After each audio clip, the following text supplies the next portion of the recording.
వందనాలు తెలియజేసుకుంటున్నానండి. ఈ సమయంతో కూడా మనందరినీ పరిశుద్ధ సన్నిధిలో ప్రవేశపెట్టి ఎంతవరకు ఆయన నామాన్ని ఆరాధించే భాగ్యాన్ని మనందరికీ అనుగ్రహించిన దేవుని మహాకృపను బట్టి ముందుగా దేవుని స్తుతిస్తున్నాను. అలాగే ఇప్పుడు వచ్చి మీ అందరికీ కూడా ప్రతి ఒక్కరికి పేరు పేరున ప్రభు పేరిట వందనాలు తెలియజేసిన అందరికీ వందనాలండి. ఒకసారి అందరూ దేవునికి స్తోత్రం చెల్లిద్దామా? హల్లెలూయా. ఒకసారి యాకోబు రాసిన పత్రికలో 4వ అధ్యాయం 7వ వచనాన్ని ఒకసారి చదవండి. లోబడి ఉండుడి, అపవాదిని ఎదిరించుడి, అప్పుడు వాడు మీ యొద్ద నుండి పారిపోవు. ప్రార్థన చేసుకుందాం. దయచేసి ప్రతి ఒక్కరు కూడా దేవుడు మనతో మాట్లాడలాగున మన జీవితాన్ని మార్చే జీవాహారాన్ని అనుగ్రహించిన ప్రతి ఒక్కరు త్వరలో వచ్చి ప్రార్థనలు ఏకీవించండి. పరిశుద్ధ ప్రేమల తండ్రి, కృపగల మా దేవాలయ మహారాజు, మీ పరిశుద్ధమైన నామానికి స్తోత్రాలు చెల్లించుకుంటున్నాం తండ్రి. అయ్యా ప్రభా, ఇంతవరకు ప్రభా మీ సన్నిధిలోనికి మమ్మల్ని చేర్చుకొని అయ్యా పాటల ద్వారా ఆరాధన ద్వారా మీ నామాన్ని ఘనపరిచే మహిమపరిచే భాగ్యాన్ని అర్హత లేని ప్రభా మనకు వేసినందుకు తండ్రి మీకే స్తోత్రాలు చెల్లించుకుంటున్నామయ్యా. అయ్యా మీ జీవాహారాన్ని భుజించడానికి ప్రభా మేమందరం తండ్రి ఇక్కడ సిద్ధపడి ఉంటుండగా అయ్యా తండ్రి మీరు ఏర్పాటు చేసిన జీవాహారంతో మా ప్రాణాన్ని తృప్తిపరచమని ప్రార్థిస్తున్నాం ప్రభా. అయ్యా పాటలు పాడిన వాళ్ళు, ఆరాధించిన వాళ్ళు, అయ్యా తండ్రి లేఖన భాగం చెప్పిన వారిలో, ప్రార్థించిన వారిలో వచ్చిన ప్రతి ఒక్కరిలో తండ్రి మీ ఆత్మను నింపి ఉన్నారని నమ్ముతున్నాం అయ్యా. మీకు స్తోత్రాలు తండ్రి. అయ్యా వాక్యము ధ్యానించడానికి అయ్యా ప్రభా బిడ్డలుగా ప్రభా మరి చెప్పడానికి వెతడానికి నేను ఇక్కడ నిలబడి ఉండటం తండ్రి మమ్మల్ని అందరినీ కూడా మీ ఆదరణలో తీసుకోండి. ముఖ్యంగా నన్ను మీ ఆత్మతో అభిషేకించండి. విసులో చోట మరుగుపరిచి ప్రభా అయ్యా తన నా మాటలు కాదు కానీ ప్రభా, నా స్వంత మాటలు పలుకులు కాదు కానీ ప్రభా మీ యొక్క పలుకులు మీ యొక్క పరిశుద్ధమైన మాటలు తండ్రి నా హృదయంలో విప్పి మీరే నా ద్వారా అందరితో మాట్లాడి మీ పరిశుద్ధమైన నామానికి సమస్త ఘనత మహిమ ప్రభావములు ఆరోపించుకోండి. ఏ సత్య పరిశుద్ధ నామం ద్వారా ఈ ప్రార్థన అడిగి వేడుకొనిచిన తండ్రి, ఆమేన్. అపవాదిని ఎదురించుడి, అప్పుడు వాడు మీ వద్ద నుండి పారిపోవు. మనం చూస్తే ముందేమో అపవాదిని ఎదిరించడం కంటే ముందు ఒక చిన్న మాట ఏంటది? దేవునికి లోబడి ఉండడి. దేవునికి లోబడి ఉండడం అంటే అపవాదిని ఎదిరించడము, అపవాదిని ఎదిరించడం అంటే దేవునికి లోబడి ఉండడం. ఒకటి చేస్తే ఖచ్చితంగా ఇంకొకటి ఆటోమేటిక్గా నెరవేరిపోతుంది కదండి. దేవునికి లోబడ్డామంటే ఎవరిని ఎదిరించినట్టు? ఖచ్చితంగా అపవాదిని ఎదిరించినట్టు. అపవాదిని ఎదిరిస్తే దేవునికి మనం ఖచ్చితంగా లోబడినట్టే. అయితే ఈరోజు దేవుని ఎదిరిస్తున్నామంటే ఎవరికి లోబడుతున్నామంట? అపవాదికి మనం లోపడుతున్నాము. అపవాది చెప్పే అబద్ధాలు, అపవాది చెప్పే మాటలు మనం వింటున్నామని ఖచ్చితంగా అర్థం చేసుకోవాలి. కాబట్టి ఈరోజు అపవాదిని ఆయా సందర్భాల్లో మనం చాలాసార్లు ఎదిరించడంలో మనము విఫలమవుతున్నాం కదండి. అసలు వాస్తవానికి అపవాదిని మనం ఎందుకు ఎదిరించలేకపోతున్నాం అన్న విషయాన్ని మనం ఒకసారి ఆలోచించినట్లయితే ఆయా సమయాల్లో మన పరిస్థితుల్లో అసలు అపవాది ఉన్నాడని కూడా మనకి అర్థం కాకపోవటమే అందుకు కారణం కదా. అపవాదిని ఎందుకు ఎదిరించలేకపోతున్నామంట? అసలు అపవాది ఆ పరిస్థితుల్లో మన వద్దే ఉన్నాడని మనం మర్చిపోతూ ఇదంతా చేసేది అపవాది అని మనం తెలుసుకోలేక వాటిని ఎదిరించడంలో మనము విఫలమవుతున్నాం. కానీ ఈరోజు అపవాదిని మనం ఆయా సందర్భాల్లో నిజంగా ఎదిరించగలిగితే ఖచ్చితంగా అంతిమ విషయం దేవుడు మనకు అనుగ్రహిస్తాడని దేవుని వాక్యం సెలవిస్తుంది. అయితే ఈరోజు మనం చూస్తే అపవాదిని మనం ఏ రీతిగా ఏ సమయాల్లో ఎదిరించగలుగుతామంటే కొన్నిసార్లు అపవాది మన ద్వారానే, మన హృదయం ద్వారానే మనల్ని మోసపుచ్చుతాడు. అపవాది ఏం చేస్తాడంట? మన హృదయాల్లో వాడి తలంపుల్ని వచ్చి దాని ద్వారా మనల్ని ఏం చేస్తాడు? చాలా సమయాల్లో మనల్ని మోసపుచ్చుతాడు. మన తలంపులు మనకి ఎప్పుడు ఎలా కనపడతాయంటే ఈరోజు మంచివిగా కనబడతాయి. మన తలంపులు మన దృష్టికి న్యాయమైనవిగా కనపడతాయి. మన తలంపులు మన దృష్టికి ఎప్పుడు కూడా మంచివిగా మేలుకరమైనవిగా కనపడతాయి. కాబట్టి వాటిని అనుసరించి మనం నడవటం ద్వారా అపవాది మాట మనం వింటున్నామన్న విషయాన్ని ఈరోజు జ్ఞాపకం చేసుకోవాలి. ఆయా సమయాల్లో మన తలంపుల్ని అనుసరించి నడవకపోవటం ద్వారా అపవాదిని మనం ఎదిరించిన వారు అవుతామని కూడా మనం ఈరోజు తెలుసుకోవాలి. ఈరోజు మనం చూస్తే అపోస్తలుడైన పేతురు యేసు ప్రభువుతో ఒక మాట అన్నాడు. యేసు ప్రభువు తన శిలువ మరణాన్ని గురించి శిష్యులందరికీ బయలుపరిచినప్పుడు పేతురు ఒక్కడే స్పందించి ఏమన్నాడు, ప్రభువా అదన్నిటికీ నీకు కలుగకూడదు అని చెప్పినప్పుడు యేసుప్రభువారు ఏమంటారు, సాతానా నా వెనుకకు పొమ్ము అని చెప్పి అక్కడ పేతురుని గద్దించడం కూడా మనము చూస్తాం. అంటే పేతురు హృదయంలో యేసుప్రభువారు చెప్పగానే ఒక తలంపు కలిగింది, అయ్యో నా బోధకుడికి నా రక్షకుడికి ఇది ఎన్నడూ కూడా జరగకూడదు కాబట్టి నేను ఆయనకు సలహా ఇవ్వాలని చెప్పి, అయ్యా ఇదెన్నడూ కూడా నీకు జరగకూడదు కలగకూడదు అని చెప్పి యేసుప్రభువారితో చెప్పటము పేతురు ప్రారంభించాడండి. పేతురు ఏమనుకున్నాడంట, నేను యేసుప్రభువారి మంచినే కోరుకుంటున్నాను కదా, యేసుప్రభువారు శ్రమ పడకూడదని ఆయన మేలు కొరకే ఆయన ప్రయోజనార్థమై నేను ఒక సలహా ఇస్తున్నాడు, నేను మాట్లాడుతున్నాను కదా అని అనుకున్నాడు. కానీ వాస్తవానికి యేసుప్రభువారు లోకానికి దిగి వచ్చింది ఎందుకంటే శ్రమల పాలు కావటానికి, మరణించడానికి, మన కోసం పునరుత్థానుడిగా ఆయన తిరిగి లేవటానికి లోకానికి ఆయన సంకల్పం ప్రకారం ఆయన దిగి వచ్చాడు. కానీ ఆయన సంకల్పానికి వ్యతిరేకమైన ఆలోచన, ఆ తలంపు పేతురు హృదయంలో కలిగింది. అది అన్నిటికీ కూడా నీకు కలగకూడదయ్యా అని చెప్పి యేసుప్రభువారితో అతను చెప్తా ఉన్నాడు. వెంటనే యేసుప్రభువారు ఏం చేశాడు, సాతానా నా వెనుకకు పొమ్ము అని వెంటనే పేతురుని గద్దింపసాగాడు. అంతేగాని పేతురు నా మంచి కోరుకుంటున్నాడు, పేతురు నేను శ్రమల పాలు కావటము చూడలేదని చెప్పి పేతురుని ఏమీ అనకుండా యేసుప్రభువారు విడిచిపెట్టలేదు. కానీ వెంటనే ఆయన సంకల్పానికి వ్యతిరేకమైన ఆలోచన చేసిన పేతురుని యేసుప్రభువారు అక్కడ స్పష్టంగా ఆయన గద్దించారు, హెచ్చరించారు. ఈరోజు పేతురు వల్లే మన హృదయాల్లో కూడా ఎన్నోసార్లు ఇటువంటి తలంపులు ఏం చేస్తూ ఉంటాడంట, అపవాది పెడతా ఉంటాడు. మన తలంపులు మనకి ఏం కనబడతాయంటే, పేతురుకి ఎలాగైతే తన తలంపు మంచిదిగా కనపడిందో మన తలంపు ఆయా సమయాల్లో మనకి చాలా న్యాయమైనదిగా, మంచిదిగా, మేలుకరమైనదిగా కనపడటం ద్వారా ఆ తలంపుని మనము అనుసరించి నడవడానికి ఇష్టపడతాం. కానీ ఈరోజు దేవుని వాక్యాన్ని అనుసరించి మనం ఏం చేయాలంట, మన తలంపుల్ని సరి చూసుకోవాలి. దేవుని వాక్యం అనే అర్థంలో మనకొచ్చే తలంపులు, ఆలోచనలు న్యాయమైనవా కావా, మేలుకరమైనవా కావా అని చెప్పి మనము గ్రహించినప్పుడు అపవాదిని ఖచ్చితంగా ఆ సందర్భాల్లో మనము ఎదిరించగలుగుతాం.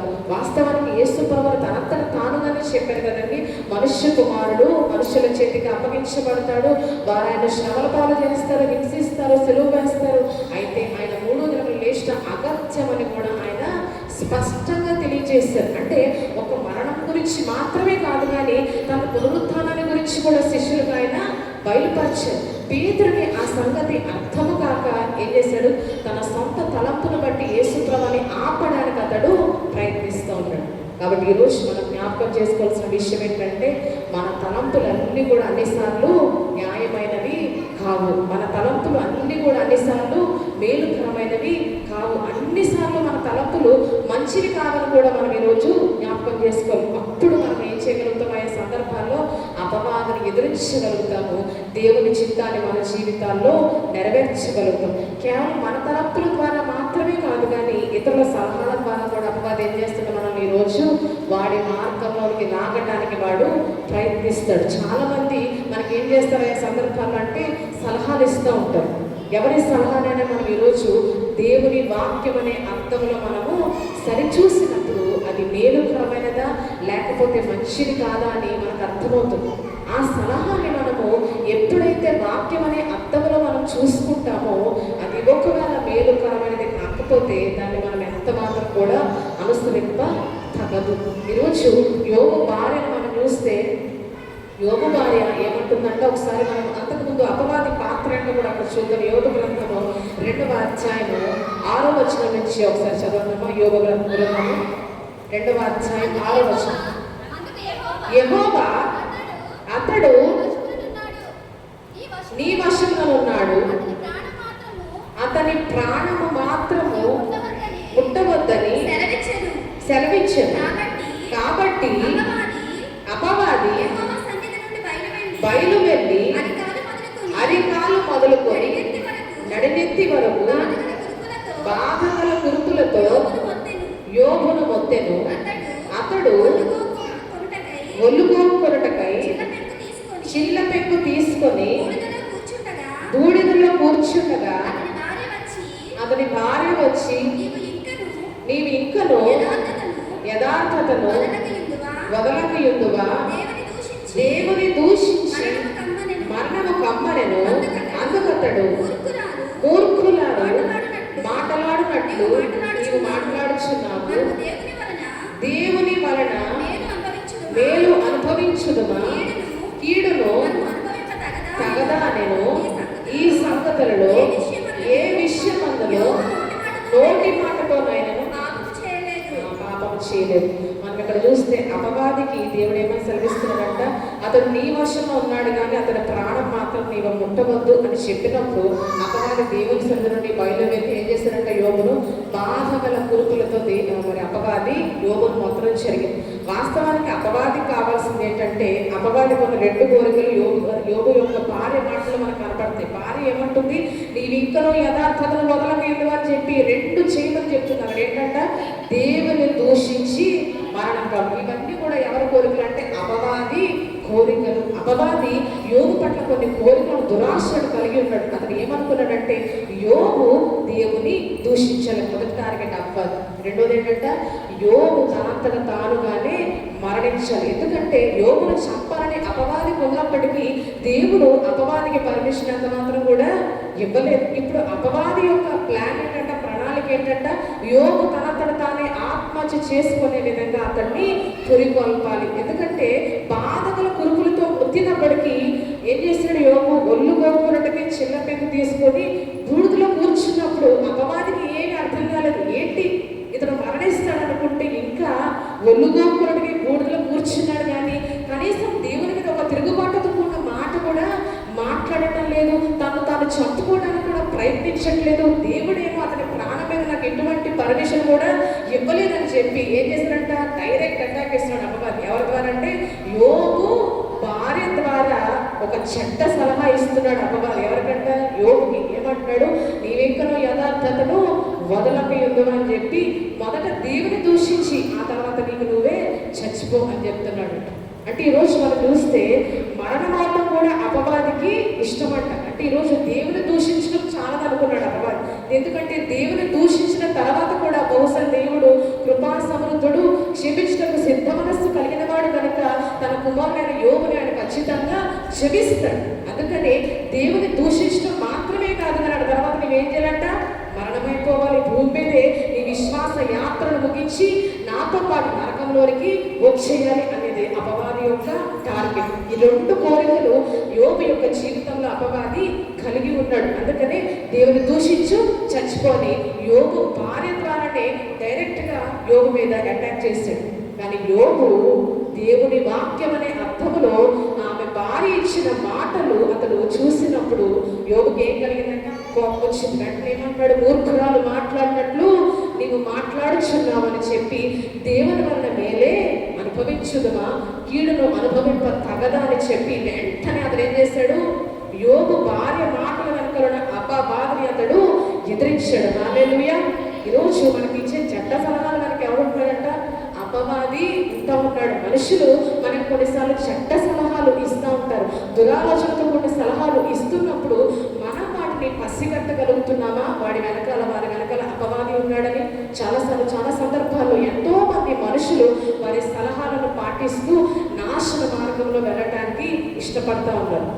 కానీ ఈరోజు మనం తెలుసుకోవాల్సిన విషయం ఏంటంటే, ప్రతి ఒక్క మాటని, ప్రతి ఒక్క సలహాని ఈరోజు మనుషులు ఇచ్చినప్పుడు దాన్ని ముందు దేనితో సరిచూడాలంట, దేవుని వాక్యం అనే అర్థమును సరిచూసినప్పుడు అది పాటించాలా వద్దా అన్న విషయం మనకే అర్థమవుతుంది. ఇక్కడ యోబు పట్ల అపవాది ఎలాంటి కోరికలు అయితే కలిగి ఉన్నాడో మన జీవితంలో కూడా అపవాది కొన్ని కోరికలు కలిగి ఉంటాడని మనం జ్ఞాపకం చేసుకోవాలి. దేవునికి మన జీవితం పట్ల చాలా కోరికలు ఉంటాయి కదండి. నా కుమార్తె ఈ రీతిగా ఉండాలి, నా కుమార్తె ఈ మార్గంలో నడవాలి, నా కుమార్తె ఈ రీతిగా జీవించాలని దేవునికి ఎలాగైతే మన పట్ల కోరికలు ఉంటాయో అపవాది కూడా వాడి నాశన మార్గంలో నడిపించడానికి మన పట్ల కొన్ని కోరికలను కలిగి ఉంటాడు. ఇక్కడ యోబు పట్ల తనకున్న కోరికలను భార్య ద్వారా అతడు వ్యక్తపరుస్తూ ఉన్నాడు. ఈరోజు యోబు అయితే అపవాదిని ఎదిరించి దేవునికి ఏం చేశాడంట, లోపడ్డాడు. ఎప్పుడంట, శ్రమలో సైతము, శోధనలో సైతము అపవాదిని ఎదిరించి దేవునికి లోపడిన వాడుగా భక్తుడైన యోబు ఉన్నాడు. ఈరోజు మన జీవితాల్లో అపవాదిని ఎదిరించారంటే మనం ఏం చేయాలంట, మనుషులు మనకి ఇచ్చే దురాలోచనతో కూడిన సలహాలను మనము ఎదిరించాలి. వాటిని ఎంత మాత్రం కూడా మన జీవితాల్లో అనుసరించి నడవకూడదు. అప్పుడు ఖచ్చితంగా దేవునికి మనం లోబడగలుగుతాము. దేవుని ఆశీర్వాదాలు ఈరోజు కాకపోయినా తర్వాతి కాలంలో అయినా మన జీవితంలో మనము అనుభవించగలుగుతాం కదండి. దేవునికి లోబడటం ద్వారా ఇన్స్టెంట్ బ్లెస్సింగ్ మన జీవితంలో మనకి రాకపోవచ్చు. యోబుకి వెంటనే రాలేదు కదండి. ఆ మాట అన్న వెంటనే అబ్బా నా భక్తులైన యోబు ఎంత చక్కటి మాట మాట్లాడని వెంటనే దేవుడు ఆశీర్వదించలేదు. కానీ కొన్ని నెలలు పట్టింది, దానికి కొన్ని రోజులు పట్టింది. ఈరోజు మనము లోబడిన వెంటనే ఆశీర్వాదం మనకు రావడం అనేది జరగదు. కానీ ఈరోజు కాకపోతే వచ్చే నెల కావచ్చు, సంవత్సరాల తర్వాత కావచ్చు, మన జీవితాల్లో మన ఆశీర్వాదాన్ని ఖచ్చితంగా మనము పొందుకుంటాం. ఏలైనా ఆయన నమ్మదగిన వాడు కనుక ఆయన నమ్మదగిన వాడిని మనము నమ్మి ఈరోజు ఏం చేయాలంట, అపవాదిని మనం ఎదిరించి దేవునికి లోబడాలి. అపవాదిని మనం ఎలా ఎదిరించగలుగుతామంట, మన సలహాలు దేవుని వాక్యం, మన తలంపులు దేవుని వాక్యం అనే అర్థంలో చూసుకోవటం ద్వారా, అదే సమయంలో ఇతరులు ఇచ్చిన సలహాలు దేవుని వాక్యం అనే అర్థంలో చూసుకోవటం ద్వారా వాటిని ఎంతవరకు మన జీవితాల్లో అమలు చేయవచ్చని మనం ఆలోచించడం ద్వారా మన జీవితాల్లో మనం దేవుని చిత్తాన్ని నెరవేర్చగలుగుతాము. తద్వారా మనము దేవునికి లోబడి ఉండగలుగుతాము. అపవాదిని మనము ఎదిరించగలుగుతాము. అపవాదిని ఎదిరించినప్పుడు వాడు ఏం చేస్తాడంట, ఖచ్చితంగా వాడు మన యొద్ద నుంచి పారిపోతాడు. ఇక యోబు భార్య అక్కడ ఏమి మాట్లాడినట్టు కూడా మనము చూస్తాం కదా. ఇక అతనితో డిస్కషన్ ఏం పెట్టలేదు యోబు భార్య. ఒక్కసారి ఆ మాట అన్న తర్వాత తన భార్య మరలా ఎదురు మాట ఏమి కూడా చెప్పలేకపోయింది. ఈరోజు ఆ రీతిగా అపవాది మరలా ఎత్తుగడ వేయలేకుండా మనం ఏం చేయాలంటే వాటిని మనము ఎదిరించాలి. వివేకముగా, యుక్తంగా, సరైన సమయంలో మనం ఎదిరించలేకపోతే నాశన మార్గంలోనికి వెళ్ళిపోయిన తర్వాత బహుశా మనకి అవకాశము ఉండకపోవచ్చు. కాబట్టి ఈరోజు మనం ఏం చేయాలంట, దేవునికి లోబడటం ద్వారా మనం అపవాదిని ఎదిరించగలుగుతాం. మన జీవితాల్లో దేవుని చిత్తాన్ని నెరవేర్చగలుగుతాం. ఈరోజు కొన్నిసార్లు మొహమాటానికి కూడా మనం ఏం చేస్తాము, ఇతరులు ఇచ్చే సలహాలను మనము తీసుకుంటూ ఉంటాం. అంతకుముందు నేను జ్ఞాపకం చేసినట్టుగా ఒకసారి నెహెమ్యా గ్రంథం చదువుదాం. నెహెమ్యా గ్రంథము 6వ అధ్యాయము 10వ వచనం ఒకసారి చదవడము. 6వ అధ్యాయం 10వ వచనం. అటు తర్వాత మెహతబేలునకు పుట్టిన దెలయ్య కుమారుడైన ఇంటికి వచ్చితిని, బయటికి రాకుండా నిర్బంధింపబడెను. అతడు రాత్రికాలమందు నిన్ను చంపుటకు వచ్చెదరు గనుక దేవుని మందిర గర్భాలయం లోపలికి మనము పోయి రండని చెప్పగా నేను నా వంటి వాడు పారిపోవచ్చున ఇంత వాడనైన నేను నా ప్రాణమును రక్షించుకొనుటకైనను గర్భాలయమున ప్రవేశింపవచ్చున అందులో ప్రవేశింపనంటే సమయం ఇచ్చిన సలహాన్ని ఇక్కడ మనం చూస్తే నెహెమ్యా ఏం చేయలేదంట, అనుసరించలేదు. ఎందుకంటే దేవుని వాక్య విరుద్ధము గనక అతడు గర్భాలయంలో ప్రవేశించడానికి నిరాకరించాడు. ఏమాత్రం కూడా మనము మొహమాట పడనివాడుగా అక్కడ నెహెమ్యా యొక్క వైఖరిని మనము చూస్తాం కదండి. నా ప్రాణ రక్షణ కోసం, నా మేలు కోసం చెప్పిన తర్వాత ఇతని సలహా నేను తృణీకరిస్తేనేమో అని చెప్పి అటువంటి ఆలోచన కూడా అతను తావివ్వలేదు. కానీ ఏం చేస్తున్నాడంట, అతను ఇచ్చిన సలహాను తృణీకరించి దేవుని వాక్యం అనే అర్థంలో అతను ఇచ్చిన సలహా ఎందుకు పనికిరాదు, ఎన్న తగినది కాదు అని గమనించిన నెహెమ్యా గర్భాలయంలోనికి ప్రవేశించడానికి అతడు నిరాకరించాడు. ఏమంటాడు, నేను అందులో ప్రవేశింపనంటిది. అంటే మొహమాటంతో ఈరోజు కొన్నిసార్లు ఏం చేస్తున్నామంటే ఇతరులు ఇచ్చే సలహాలు మనం పాటించేదాకా వెళ్ళిపోతాం. అందుకని కీర్తన గ్రంథంలో 19వ అధ్యాయము 13వ వచనంలో కీర్తనకారుడు ఒక మాట అంటా ఉంటాడు. కీర్తన గ్రంథము 19వ అధ్యాయం ఈరోజు మనం చదువుకున్న ఉత్తర భాగంలో 19వ అధ్యాయము 13వ వచనం ఒకసారి చదవటము. దురభిమాన పాపములలో పడకుండా నీ సేవకుని ఆపము, వాటిని నన్ను ఏలనీయకుము. చాలండి. మనం చూస్తే ఇక్కడ ఏంటంటే అభిమానం కాదు కానీ ఏంటంటే ఇది దురభిమానం అంటే. ఎందుకంటే ఈరోజు కొంతమంది మీద ఉన్న అభిమానంతో వారు ఏం చెప్తే అది చేయడానికి చాలా మంది గుడ్డిగా, ఇంకా చెప్పాలంటే కరెక్ట్గా ఏమంటే గుడ్డిగా అంధత్వంలోనికి వెళ్ళిపోవడానికి ఇష్టపడతారు. ఎవరు ఏది చెప్పినా వీరు ఈరోజు వింటున్నారంటే దేవుని వాక్యం అనే అర్థంలో సరిచూడకుండా అసలు అసలు ఎదుటివారిచ్చిన సలహా అది దేవుని వాక్యం అనుసరించినదా లేకపోతే వాక్య విరుద్ధమైనదా అన్నది ఆలోచించుకొని ఏం చేస్తున్నారంటే చాలా మంది ఆ సలహాను తమ జీవితాల్లో పాటించడానికి ఇష్టపడేవారుగా ఉంటున్నారు.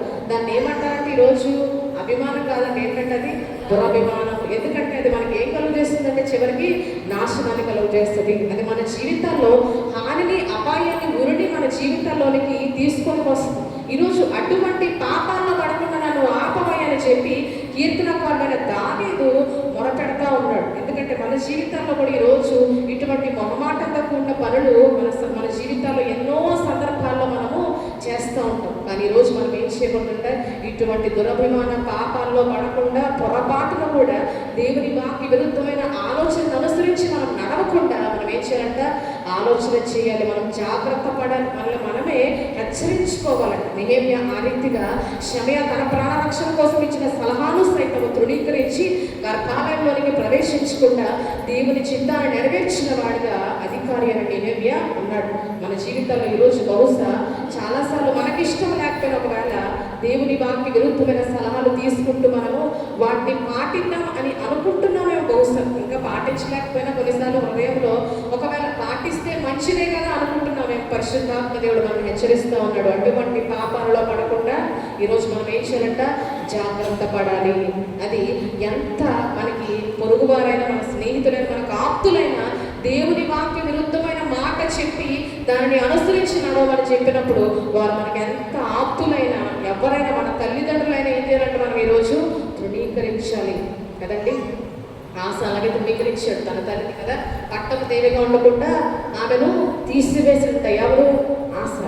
ఎందుకంటే దేవునికి విరోధమైన పాపం చేసిందని తన తల్లిని కూడా అతడు లెక్క చేయలేదు, లక్ష్య పెట్టలేదు. ఆ రీతిగా ఈరోజు మనకి ఎంత ఆప్తులైనప్పటికీ దేవుని వాక్య విరుద్ధమైన సలహాలు ఆలోచనలు మనకి చెప్పినప్పుడు వారిని మనం ఏం చేయాలంటే నిర్మోహమాటంగా మనం తృణీకరించడానికి మనం ఈరోజు జాగ్రత్త పడాలి. ఒకవేళ మన మొహమాట పడితే ఆ దురభిమాన పాపంలో కనుక మనం పడితే ఖచ్చితంగా అది మన జీవితానికి ఊరిని నాశనాన్ని తీసుకొని వస్తుంది. కాబట్టి ఆ రీతిగా అపవాదిని మనం ఆయా సమయంలో ఎదిరించగలిగి దేవునికి లోబడాలంట. ఇంకా ఏమన్నాడు యాకోబు భక్తులు కింద వచనం మనం చదివితే 8వ వచనం ఒకసారి చదవండి. ఈరోజు లేఖన భాగంలో దేవుని యొద్దకు రండి, అప్పుడు ఆయన మీ యొద్దకు వచ్చును.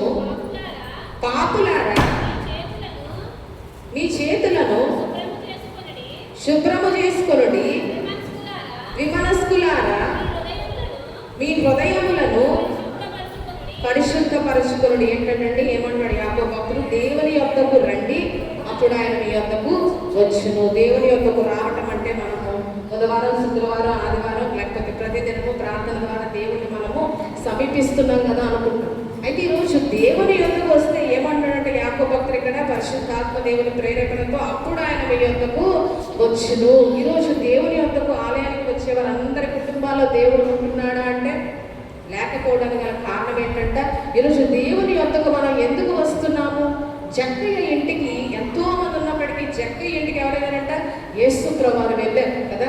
ఎంతో మంది అక్కడ ఉన్నారు. కానీ చూస్తే మనం ఆ లేఖన భాగంలో లూకా రాసిన సువార్త 19వ అధ్యాయము 1 నుంచి 5 వచనాలు ఒకసారి చదవనమ్మా. లూకా సువార్త ఆయన సంచరించుచు ఎరికో పట్టణములో ప్రవేశించి పోవచ్చుండెను. ఇదిగో సుంకపు గుత్తదారుడు ధనవంతుడైన జక్కయ్య ఒకడు యేసు ఎవరోయని చూడగోరెను గాని కొట్టివాడైనందున గుంపు కూడి ఉండటం వలన చూడలేకపోయెను. యేసు ఆ త్రోవను రానయుండెను గనుక ముందుగా పరిగెత్తి చూచుటకు మేడి చెట్టెక్కెను. వచ్చినప్పుడు కనులెత్తి చూచి జక్కయ్య త్వరగా దిగుము, నేడు నేను నీ ఇంట ఉండవలసి ఉన్నదని అతనితో చెప్పగా అతడు త్వరగా దిగి సంతోషముతో ఆయనను చేర్చుకొనెను. చూడండి, ఇక్కడ మనం చూస్తే ఎంతో మంది జన సమూహాలు ఉండటం ద్వారా జక్కయ్యకి ఎవరు కనిపించలేదంట? యేసు ప్రభువారు కనిపించలేదు. అందుకని అతడు మేడు చెట్టు ఎక్కవలసిన అవసరత జక్కయ్యకు ఏర్పడింది. అంటే మనం అక్కడ చూస్తే ఎంతో మంది యేసు ప్రభువారిని చూడటానికి వచ్చారని మనకు అర్థమవుతుంది కదండి. ఎరికో పట్టణంలో ఆయన ప్రవేశించి ఆ మార్గం గుండా పోవచ్చిన సమయంలో యేసు ప్రభువారిని చూడటానికి ఎంతో మంది ఆ మార్గంలోనికి రావటం జరిగింది. అందులో ఒకరు ఎవరంట? జక్కయ్య. అయితే ఎంతో మంది యేసు ప్రభువుని చూడటానికి ఆయన వద్దకు వచ్చినప్పటికీ ఆయన మాత్రం ఒకే ఒక్క మనుషుని వద్దకు వెళ్ళారు. హల్లెలూయా! ఎవరి వద్దకంట? జక్కయ్య వద్దకు. జక్కయ్య అడగలేదు, వేడి చెట్టుకి చూస్తున్నాడు కానీ అయ్యా నా ఇంటికి ఒకసారి రావాలని చెప్పి అడగలేదు. కానీ యేసు ప్రభువు ఏమంటారంట? జక్కయ్య, నేడు నేను నీ ఇంట ఉండవలసి ఉన్నదయ్యా, త్వరగా దిగు అని చెప్పి జక్కయ్యని అడుగుతున్నారండి యేసు ప్రభువు. అంటే ఎంతో మంది యేసు ప్రభువు వద్దకు వచ్చారు కానీ యేసు ప్రభువు మాత్రం ఒక్క వ్యక్తి దగ్గరికి, ఒక్క వ్యక్తి ఇంటికి వెళ్ళటానికి మాత్రమే ఇష్టపడ్డారు. ఎందుకనంటే మనం చూస్తే జక్కయ్య ఇంటికి మాత్రమే ఎందుకు వెళ్ళారంటే జక్కయ్య హృదయాన్ని ఆయన చూశాడు. పాపాలు తీసివేసుకునే మనసు ఎవరి హృదయంలో ఉందంట? జక్కయ్య హృదయంలో ఉంది. లోబడే తత్వము జక్కయ్య హృదయంలో ఉంది. తిరుగుబాటు తీసుకునే మనస్తత్వము ఎక్కడ ఉందంట? జక్కయ్య మనస్సులో ఉండటము యేసు ప్రభువు చూశారు కనుకనే యేసు ప్రభువు జక్కయ్య ఇంటికి అడిగి మరీ వెళ్ళటం అక్కడ మనకు జరిగింది. మనం ఈరోజు ఆలోచన చేస్తే జక్కయ్య ఇంటికి ఆయన ఎందుకు వెళ్ళారు అన్నది మనకి ఇక్కడ అర్థమవుతుంది కదండి. అయితే ఈరోజు మనం ఇన్ని వారాలు, ప్రతి వారం లేకపోతే వారంలో ఎన్ని రోజులు తరచుగా మనం వస్తున్నప్పుడు దేవుడు మన యొద్దకు వస్తున్నాడా? మనం ఆయన యొద్దకు వస్తున్నాము, మనం ఆయన యొద్దకు తరచుగా వస్తున్నాం. అయితే దేవుడు మన యొద్ద ఉంటున్నాడా? మన గృహాల్లో, మన కుటుంబాల్లో ఆయన నివాసం చేస్తున్నాడా అన్నది ఒక్కసారి మనము ఆలోచన చేయాలి. ఎప్పుడు మన వద్దకు వస్తున్నట్టు? ఆయన పాపాలను తీసివేసుకునే మనస్సు మన జీవితాల్లో ఉన్నప్పుడు, అటువంటి హృదయం మనం కలిగి ఉన్నప్పుడు మాత్రమే లోబడే తత్వము, విధేయత కలిగిన మనస్తత్వం ఆయన మనలో చూసినప్పుడు మన దగ్గరికి ఆయన రావటానికి ఇష్టపడతాడు. ఎందుకంటే నశించిన గొర్రెలను వెదకి రక్షించడమే మనుష్య కుమారుడు వచ్చాడు కనుక నశించిన గొర్రె ఎలా రక్షించబడుతుంది? యేసు ప్రభువు ప్రాణత్యాగం ఒకటే సరిపోదు కదండి. ఆయన ప్రాణత్యాగంతో ఏమన్నాలంట? మన పాపాల నిమిత్తం మనం కూడా ఏం పొందుకోవాలి? ఈరోజు మారు మనస్సు పొందుకోవాలి. రెండు ముడిపడితేనే ఈరోజు మన రక్షణ అనుభవంలోనికి నడవగలుగుతాం. ఆయన ప్రాణత్యాగం మన ముందు ఉంచాడు. కానీ ఈరోజు మనం ఏం చేయాలంట? ఆయన ప్రాణత్యాగాన్ని బట్టి ఆయన రక్తంలో మనం ఏం చేసుకోవాలి? మనము ముందుకు వెళ్ళి పాపాన్ని కడిగి వేసుకునే మనస్తత్వం మనలో లేకుండా రక్షణ మార్గంలోనికి మనం అడుగులు వేయటము అసాధ్యము. కాబట్టి ఈరోజు అటువంటి విధేయత, అటువంటి లోబడే తత్వము ఎవరి హృదయంలో ఉంటుందో వారి వద్దకు యేసు ప్రభువు రావడానికి ఈరోజు తక్షణమే ఇష్టపడతా ఉన్నాడంట. అయితే ఈరోజు ఎంతో మంది దేవుని వద్దకు ఎందుకు వస్తున్నారంట? దేవుని వద్దకు ఎంతో మంది ఆలయానికి ఎందుకు వస్తున్నాడు? చాలా మంది మేలుల కోసం, అద్భుతాల కోసము, కార్యాల కోసము, ఆశ్చర్య కార్యాల కోసం ఏం చేస్తారు? ఈరోజు దేవుని వద్దకు వస్తున్నారు కదండి. ఈ కార్యం, ఈ మేలు, ఈ అద్భుతం ఎలాగైనా నా జీవితంలో జరగాల్సిందే అని ఒక డెస్పరేట్ సిచ్యువేషన్ బట్టి కొంతమంది ఏం చేస్తారు? దేవుని ఆలయానికి తరచుగా రావటం వారు అలవాటు చేసుకుంటారు. కొంతమంది ఏం చేస్తారు? పోటీ పడుతూ వస్తారు. వారు వచ్చారు, నేను కూడా వెళ్ళాలి, వారు అలా చేస్తారంటే నేను కూడా అది చెయ్యాలి అంటే పోటీ పెట్టుకుంటారు ఈరోజు మనుషులతో.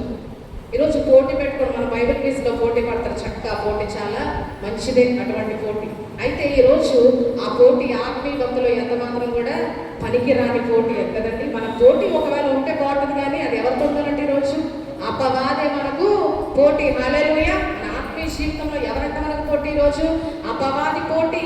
బుధవారం కదా ఈరోజు మానవి అని అపవాది చెప్పినప్పుడు, లేకపోతే శుక్రవారమే కదా, ఆదివారం పర్వాలేదే అని అపవాది చెప్పినప్పుడు మానివేయకుండా రావటము, అపవాదితో మనం పోటీ పడి గెలవటమే. ఆరాధన అయిన తర్వాత వెళ్ళమన్నాడు అపవాది కదండి. మెసేజ్ అంటే వాక్య పరిచయం మధ్యలో వెళ్ళి చాలు, ఆఖరిలో వెళ్ళి చాలు అని చెప్పి అపవాది అన్నప్పుడు వాడిని ఓడించి రావటమే మనకు ఉన్న పోరాటం. ఈరోజు మనుషులతో కాదు కానీ మనకు పోటీ ఎవరంట? అపవాది. అందుకనే పౌలు గారు స్పష్టంగా తెలియజేసి ఏలైనా మనం పోరాడినది శరీరులతో కాదమ్మా. ఎవరితో అంట? ప్రస్తుత అంధకార సంబంధులకు, లోకనాథులతోనూ ఆకాశ మండలం అందున్న దురాత్మల సమూహాలతో, ప్రధానులతో, అధికారులతో మనం పోరాడుచున్నాం కానీ ఎవరితో కాదంట? శరీరాలతో, రక్త మాంసములతో కాదు అని తెలియజేస్తూ ఉన్నారు. కాబట్టి ఈరోజు మనం పోరాడాలని ఎవరితో కాదంట? మనుషులతో కాదు. మనుషులతో పోటీ పెట్టుకోవడానికి వీలు లేదు. పోటీ తత్వంతో ఆలయానికి రావటానికి లేదు. ఎవరో ఏదో చేశారని నేను కూడా చేయాలి, ఎవరో ఏదో ప్రార్థన చేశారని నేను కూడా చేయాలి. అటువంటి పోటీలు ఈరోజు దేవుని సన్నిధిలో మనకి ఎంత మాత్రం ఒక్క మార్పు కూడా మన ఆత్మీయ భక్తికి తీసుకుని రాదన్న విషయాన్ని మనం ఖచ్చితంగా గమనించుకోవాలి.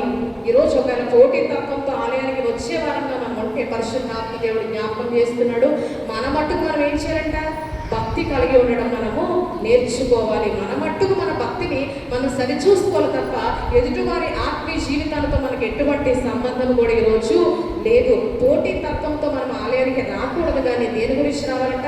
పాపాలు తీసివేసుకునే మనస్సు కలిగి ఈరోజు ఆలయంలో మనము ప్రవేశించబద్ధులమై ఉన్నాము. అలాగే చాలా మంది ఎందుకు వస్తారంట? మేలుడు కోసం, ఆశ్చర్యకార్యాలు, అద్భుతాలు, మేలులు, ఒక చక్కటి కార్యాలు నా జీవితంలో నా కుటుంబంలో జరగాలి కాబట్టి నేను దేవుని సన్నిధికి వెళతాను అని అనుకుంటున్నానంటే ఈరోజు. అంటే మనం ఏం చేస్తున్నామంట? దేవునికి అంటే సమర్పణ చేసుకోవట్లేదు, కానీ కేవలం మన ప్రయోజనార్థం దేవుని సన్నిధికి రావడానికి మనము ఇష్టపడతాము. అందుకనే పరిసయ్యులు వచ్చి యేసు ప్రభువుని అడుగుతున్న, బోధకుడా మాకు ఏ క్రియను చూపిస్తాము, ఏ సూచక్రియను ఇప్పుడు మాకు కనపరుస్తామని అడిగినప్పుడు వ్యభిచారులైన చక్కదరం వారు సూచక్రియను అడుగుతున్నారు. యోనాను పోచిన సూచక్రియ కానీ మరి ఏ సూచక్రియ కూడా వీరికి అనుగ్రహింపబడనేది యేసు ప్రభువు స్పష్టంగా తెలియజేశారు. ఎందుకంటే పరిసయ్యులు ఎందుకు వచ్చారంటే యేసు ప్రభువు వద్దకు సూచక్రియ చూడడానికి, సూచక్రియ చేసి సంతోషించడానికి, టైం పాస్ చేసుకోవడానికి యేసు ప్రభువు వద్దకు వారు వచ్చారు. వాస్తవానికి యేసు ప్రభువు సూచక్రియలు ఎందుకు చేశారు? అద్భుత కార్యాలు, మహత్కార్యాలు ఎందుకు చేస్తారంటే విశ్వాసాన్ని కలుగ చేయడానికి మాత్రమే కదండి. విశ్వాసాన్ని పుట్టించడం ద్వారా వారిలో ఒక విశ్వాసం కలుగుతుంది. ఈయనే మా లోక రక్షకుడు, ఈయనే మా స్వంత రక్షకుడు అని విశ్వాసం కలగడం ద్వారా తమ పాపాన్ని ఒప్పుకొని రక్షణానుభవంలో నడుస్తారనే ఉద్దేశంతో యేసు ప్రభువు మహత్కార్యాలు, సూచక్రియలు భూమి మీదకి వచ్చినప్పుడు ఆయన చేశారు. అంతే తప్ప మనుషుల్ని సంతోషపరచడానికి ఎప్పుడు కూడా యేసు ప్రభువు ఏ సూచక్రియ కూడా ఆయన చేయలేదు. మనం చూస్తే ఏ రోజు కూడా యేసు ప్రభువు ఎందుకు చూడాలనుకున్నాడంట? చాలా కాలం యేసు ప్రభువు గురించి ఆ నోట ఈ నోట చాలా సంగతులు విన్న తర్వాత నేను కూడా యేసుని చూసి ఆయన ఏదైనా ఒక సూచక్రియ చేస్తే చూడగోరాలి అనుకున్నాడంట. ఏ రోజు ఎందుకు చూడాలనుకున్నాడంటే కేవలము ఆయన ఏదైనా ఒక సూచక్రియ చేస్తే సంతోషించడానికి మాత్రము యేసు ప్రభువుని చూడాలనుకున్నాడంట. అయితే హేరోదు యేసును చూసే అవకాశం రానే వచ్చింది, కానీ యేసు ప్రభువు అతను అనుకున్నట్టుగా ఎటువంటి సూచక్రియ కూడా అతనికి కనపరచలేదు. ఎందుకని కనపరచలేదు?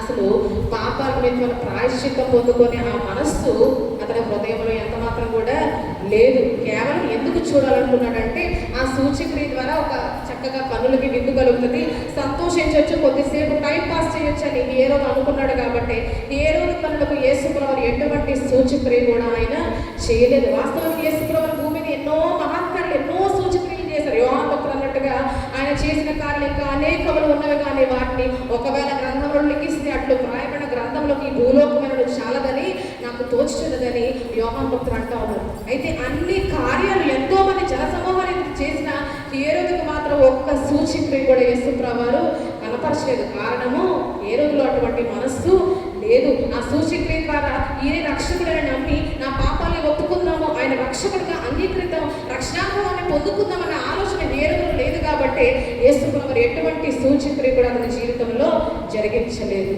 పరిసయ్యులు యూదులు కూడా అడిగినప్పుడు యేసు ప్రభువు ఎందుకు చేయలేదు అని అంటే వారిలో కూడా ఏం లేదంట? పాపాలు తీసివేసుకునే మనస్తత్వము లేదు, తిరుగుబాటును తీసివేసుకునే మనస్తత్వం వారిలో ఎంత మాత్రం కూడా లేదు. కాబట్టి యేసు ప్రభువు వారికి ఎటువంటి సూచక్రియలు కూడా చేసి చూపించలేదు. ఈరోజు ఎందుకు ఈ మాట నేను చెప్తున్నానంటే, ఒకవేళ ఈరోజు పాపాలు తీసివేసుకునే మనస్తత్వంతో మనం రాకుండా కేవలము అద్భుత కార్యాలు చేస్తాడు దేవుడు, యేసు ప్రభువు ఆశ్చర్యకార్యాలు చేస్తాడు, మన జీవితాన్ని ఒక్క క్షణాల్లో ఆయన మారుస్తాడని కేవలం ఈ కార్యాల నిమిత్తమే మనం ఆలయానికి వచ్చేవారంగా ఉంటే మన జీవితాల్లో అద్భుతాన్ని ఎన్నటికీ మనము చూడలేము. ఎలాగైతే హేరోదు చూడలేకపోయాడు, పరిసయ్యులు యూదులు చూడలేకపోయారో ఆ రీతిగా మన జీవితంలో కేవలం అద్భుత కార్యాల నిమిత్తమే ఆలయానికి వస్తున్నట్లయితే మన జీవితాల్లో వాటిని మనం ఎన్నటికీ కూడా చూడలేము. అయితే ఎప్పుడు చూస్తామంట? పాపాలను తీసివేసుకునే మనస్తత్వం మనము కలిగి ఉన్నప్పుడు, దేవుని వాక్యం మాట్లాడినప్పుడు, దేవుని వాక్యం మనల్ని సంధించినప్పుడు, తిరుగుబాటు తీసివేసుకునే మనస్తత్వము, లోబడే మనస్తత్వం మనలో ఉన్నప్పుడు మన జీవితాల్లో ఆయన అద్భుతాలు చేస్తాడు. జక్కయ్య ఆ రీతిగా పాపాన్ని తీసివేసుకునే మనస్సు కలిగి ఉన్నాడు కనుక జక్కయ్య ఇంటికి యేసు ప్రభువు వెళ్ళటము జరిగింది. ఏమన్నాడు యాకోబు భక్తుడు, మీ చేతులను శుభ్రపరచుకొనడి, విమనస్కులారా మీ హృదయములను పరిశుద్ధ పరచుకొనడని అక్కడ యాకోబు భక్తుడు చెప్తా ఉన్నారు. అంటే జక్కయ్య ఏం చేశాడంటే అప్పటి వరకు అన్యాయమైన సొమ్మును ఏ చేతులతో తీసుకున్నాడో, ఎంతమంది ప్రజలకు అన్యాయం చేస్తాడో అదే చేతులను అతను ఏం చేసుకోవాలనుకున్నాడంట, వారికి 4 గంటలు చెల్లించి తన చేతులను అతడు శుభ్రపరచుకోవాలనుకున్నాడంట. అన్యాయమైన మార్గంలో నడుస్తూనే దేవునితో కూడా సంబంధం కలిగి ఉన్న ఆశతో విమనస్కుడుగా ఉన్న జక్కయ్య తన హృదయాన్ని పరిశుద్ధ పరచుకోవాలనుకున్నాడు. కాబట్టి యేసు ప్రభువు ఈ 2 కారణాలు బట్టి, అతని హృదయంలో వచ్చిన ఆ మారు మనస్సును బట్టి, పాపాలను తీసివేసుకునే లోపడే మనస్తత్వము అతను కలిగి ఉండటాన్ని బట్టి యేసు ప్రభువు ఎంతో మందిని విడిచిపెట్టి జక్కయ్య ఇంటి మాత్రమే ఆయన వెళ్ళటము జరిగింది. ఈరోజు దేవుని యొద్దకు మనం వస్తున్నాము. దేవుడు మన యొద్దకు కూడా రావాలంటే ఏం చేయాలంట, మన చేతులను మనము శుభ్రపరచుకోవాలి. మన విమర్శకులుగా మనం ఏం చేయాలంట, మన హృదయాలను పరిశుద్ధపరచుకోవాలి. దేవుని వాక్యం మనలో ఉన్న పాపాన్ని ఎత్తి చూపినప్పుడు ఆ పాపాన్ని తీసివేసుకోవడానికి వెంటనే మనము ప్రయత్నం చేయాలి. దేవుని వాక్యం మనలో ఉన్న తిరుగుబాటును మనకి ఎత్తి చూపినప్పుడు ఆ తిరుగుబాటు ధోరణి మనం వెంటనే తీసివేసుకోవడానికి ప్రయత్నించాలి. అప్పుడు దేవుని కార్యాలు, అద్భుతాలు, మహాకార్యాలు మన జీవితాల్లో ఖచ్చితంగా మనము అనుభవించగలుగుతాం. అయితే ఏమీ లేకుండా కేవలము పోటీతత్వంతోనో, లేకపోతే ఇతర ఆలోచనలతోనో, లేకపోతే మేలుల కోసం, అద్భుత కార్యాల కోసమో మనం ఒక దురాలోచనతో దేవుని సన్నిధిలో అడుగు పెడితే మన జీవితాల్లో మనం అనుకున్న కార్యాలు ఎప్పటికీ కూడా జరగవు. కానీ ఈరోజు ఒకవేళ ఈ పాపాలు తీసివేసుకునే మనస్సు మనకు ఉన్నట్లయితే, తిరుగుబాట్లు తీసివేసుకునే లోబడే తత్వం మనలో ఉన్నట్లయితే, మనం ఊహించిన దానికంటే అధికమైన మేలులు, ఆశ్చర్య కార్యాలు, అద్భుత కార్యాలు ఆయన మన జీవితాల మీద కుమ్మరించడానికి ఆయన సిద్ధముగా ఉన్నాడంట. కాబట్టి ఈరోజు మనం ఏం చేయాలంట, దేవుని యొద్దకు ఏ రీతిగా వస్తున్నామో మనం ఈరోజు పరీక్షించుకోవాలి. పరిశుద్ధాత్మ దేవుడు మనకి ఈరోజు స్పష్టంగా తెలియజేసిన మాట ఏంటంటే, నా యొద్దకు మీరు ఎందుకు వస్తున్నారు, నా యొద్దకు మీరు ఎందుకు వస్తున్నారు అన్నప్పుడు మనం దేవునికి ఎటువంటి జవాబుని రోజు ఇవ్వగలుగుతున్న మన విషయాన్ని అర్థం చేసుకోవాలి. ఒకవేళ నిజంగా నిష్కల్మషమైన మనస్సుతోనే నతానియేల వలె మనం ఈరోజు దేవుని యొద్దకు వచ్చినట్లయితే అతను ఏమంటాడు, అతని గురించి యేసు ప్రభువు ఏమంటాడు, ఇతనిలో ఏ కపటము లేదు అని అంటున్న రీతిగా ఈరోజు అటువంటి కపటము లేని మనస్సుతో దేవుని యొద్దకు మనం వచ్చినట్లయితే ఖచ్చితంగా మనం అడగకుండానే మనం ఊహించిన దానికంటే, ఆశించిన దానికంటే అధికమైన మేలు ఆయన మన జీవితాల్లో చేస్తాడు. అదే రీతిగా ఆఖరిగా యాకోబు భక్తుడు ఏమంటాడంటే 9వ వచనంలో ఒకసారి చదవడంలో మాట్లాడతారు కదా, వ్యాకులపడుడి, దుఃఖపడుడి, ఏడుడి, మీ నవ్వు దుఃఖమునకును మీ ఆనందము చింతకును మార్చుకొనుడి, ప్రభువు దృష్టికి మిమ్మల్ని మీరు తగ్గించుకొనుడి, అప్పుడు ఆయన మిమ్మల్ని హెచ్చించును. చాలని మనం చూస్తే వ్యాకులపడుడి, దుఃఖపడుడి, ఏడుడి అని చెప్తూ ఏమంటాడంట, ఒకవేళ మనం నవ్వుతున్నట్లయితే నవ్వు దుఃఖానికి, ఆనందం చింతకును మార్చుకోమని పరిశుద్ధాత్మ దేవుడు ఈరోజు మనకి ఒక చక్కటి హెచ్చరికను ఆయన ఇస్తూ ఉన్నాడు. మనం చూస్తే పరిసరుడు సుంకరలో కన్నీటి ప్రార్థన ఎవరు చేస్తాడంట, సుంకర చేస్తాడు. వాస్తవానికి పరిసెడి జీవితంలో సమస్యలు లేవు కాబట్టి కన్నీరు కార్చలేదంటే, సుంకర జీవితంలో కూడా అక్కడ దేనికోసం కన్నీరు కార్చడంట, పాపాల నిమిత్తం కదండి. దేనికోసం అంట, పాపాల నిమిత్తం కన్నీరు కార్చాడు. కానీ ఆర్థిక ఇబ్బందులు ఉండడం వల్ల, అనారోగ్య సమస్యల వల్ల, లేకపోతే తనకు ప్రియులైన వారిని కోల్పోవడం వల్ల అక్కడ సుంకరి కన్నీరు కార్చలేదు. కానీ దేని కొరకు కార్చాడంట, పాపాల కొరకు కన్నీరు అతను కార్చినట్టు మనము చూస్తాం. అతని జీవితాల్లో మనం అనుకున్నట్లు ఎటువంటి, అంటే ఇప్పుడు నేను చెప్పిన వాటిలో అనారోగ్య సమస్యలు కావచ్చు, ఆర్థికపరమైన ఇబ్బందులు కావచ్చు, నెలవైన వారిని కోల్పోవడం కావచ్చు, ఈ రకమైన సమస్యల కోసం అతను కన్నీరు కార్చలేదంట. కానీ కేవలం పాపాల నిమిత్తమే అక్కడ కన్నీరు కార్చినట్టుగా గ్రంథకర్త స్పష్టంగా మనకు తెలియజేస్తూ ఉన్నాడు. అంటే ఈరోజు సుంకరి తన నవ్వు దేనికి మార్చుకున్నాడంట, దుఃఖానికి మార్చుకున్నాడు. ఆనందం దేనికి మార్చుకున్నాడంట, చింతకు మార్చుకున్నాడు. నవ్వగలిగిన అవకాశం అక్కడ సుంకరికి ఉన్నప్పటికీ ఆలయంలో ప్రవేశించినప్పుడు తన పాప భారాన్ని అతడు జ్ఞాపకం చేసుకున్నప్పుడు అతనికి ఆటోమేటిక్ ఏమొచ్చిందంట, కన్నీరు వచ్చింది. అతని గత జీవితాన్ని తలుచుకున్నప్పుడు అతనికి దుఃఖము కలిగి తన నవ్వు దుఃఖానికి, తన ఆనందము చింతకును అతను మార్చుకొని దేవుని దృష్టికి తానే అతను ఏం చేశాడంట, తగ్గించుకున్నాడు. పరిసెడు సుంకర మీద తను హెచ్చించుకున్నాడు కదండి. పరిసయుడు సుంకరి తాను ఎంతగానో హెచ్చించుకున్నాడు, కానీ సుంకరి అయితే ఏం చేస్తాడంట, పరిసయుడి కంటే తాను తగ్గించుకొని దేవుని దృష్టికి నిజంగా తాను తగ్గించుకున్న వాడిగా ఉన్నాడు కాబట్టి దేవుడు పరిసయుడి కంటే సుంకరిని నీతిమంతుడిగా తీర్చి అతన్ని హెచ్చైన స్థానంలో ఉంచాడు. ఈరోజు ప్రభువు దృష్టికి మనం ఏం చేయాలంట, మనమే ఏం చేయాలంట, తగ్గించుకోవాలి. ఈరోజు నేను చాలా తగ్గించుకుంటున్నాను అని మనం చెప్పడం కాదు, కానీ ఈ మాట ఎవరు చెప్పాలంట, దేవుడు చెప్పాలి. ఈ మాట దేవుడికి చెప్పాలి. ఎందుకంటే మనం పైక్రియలు చేసి నేను చాలా తగ్గించుకుంటానని మనం కొన్నిసార్లు పొరపడుతూ ఉంటాం కదండి. పైక్రియల ద్వారా మనం ఎప్పుడు కూడా దేవుణ్ణి మెప్పించలేము. పై క్రియల ద్వారా మన తగ్గింపును దేవుని దగ్గర ఎప్పుడు కూడా మనం రుజువు చేసుకోలేము. కానీ ఆయన హృదయాలను పరిశోధించే దేవుడు. నేను తగ్గింపు కలదాన్ని మాటల ద్వారా లేకపోతే క్రియల ద్వారా ఎటువంటి ఆలోచనల ద్వారా మనం ఆయనకి రుజువు చేయలేము, కానీ మన హృదయాన్ని పరిశోధించే దేవుడు మాత్రమే ఆయన సాక్ష్యం ఇవ్వగలడంట. ఈరోజు ఆహాబు రాజైన ఆహాబు గురించి దేవుడు ఇచ్చిన సాక్ష్యం మనం ఒకసారి చూద్దాం.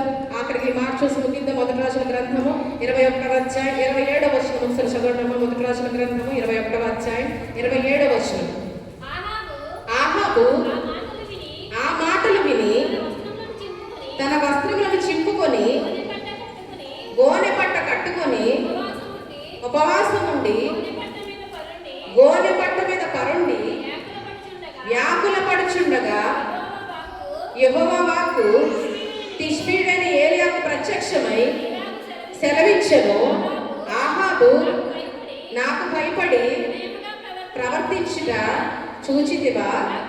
నాకు భయపడి ప్రవర్తించుట చేత ఆ అపాయము అతని కాలమునందు సంభవింపకుండా ఆపి కాలమునందు కుటుంబికుల మీదకి రప్పించదను. ఇక్కడ చూస్తే మనం ఆహాబు యెజబెలు యొక్క సలహా తీసుకుని ఇద్దరు కలిసి ఏం చేశారంట, నాబోతు తన ద్రాక్ష తోటని ఎప్పుడైతే నా పిత్రార్జితము అని ఇవ్వడానికి నిరాకరించాడో అతన్ని అన్యాయంగా చంపించినప్పుడు, హత్య చేసినప్పుడు దేవుని తీర్పు ఆహాబు మీదకి వచ్చిన సమయంలో ఆహాబు ఏం చేశారంట, గోనె పట్ట కట్టుకొని ఉపవాసం ఉండి అతను ఏం చేస్తాడంట, వ్యాకుల పడుచు అతడు కన్నీరు విడుస్తూ అతను దేవుని సన్నిధిలో తాను తగ్గించుకున్నాడు. అయితే ఈరోజు అతని గురించి సాక్ష్యం ఇస్తుంది మనుషులు కాదు, కానీ ఎవరంటారంటే దేవుడు అంటున్నాడు. ఏమనంటే, నాకు భయపడి వినయముగా ప్రవర్తించుట చూచితివా అని తన సేవకుడైన ఏలియాతో దేవుడు సాక్ష్యం ఇస్తా ఉన్నాడు. అంటే ఆహాబు యొక్క తగ్గింపు